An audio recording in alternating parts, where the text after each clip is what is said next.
রাত্রির 1টা, আর এখন এসেছি কুমারটুলিতে কার্তিক ঠাকুর কিনতে। তো কুমারটুলিতে আর বেশি কার্তিক ঠাকুর নেই, অল্প আছে। বাট কার্তিক পুজোর দিন রাত্রিবেলার এই একটা মজা খুব ভালো যে অল্প কার্তিক ঠাকুর থাকে, কিন্তু অনেক মানুষ কিন্তু কার্তিক ঠাকুর নিতে আসে।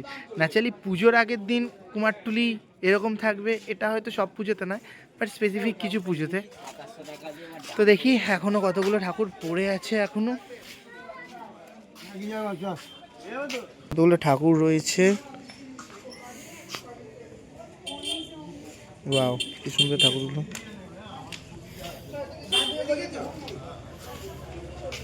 একটা ঠাকুর বেরিয়ে যাচ্ছে, কি সুন্দর।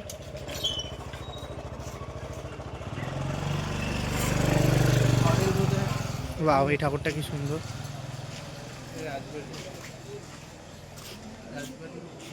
এটা মানে অর্ডারই ঠাকুর। এটা কত বড় ঠাকুর, 5খানা ঠাকুর একই রকম, খুব সুন্দর।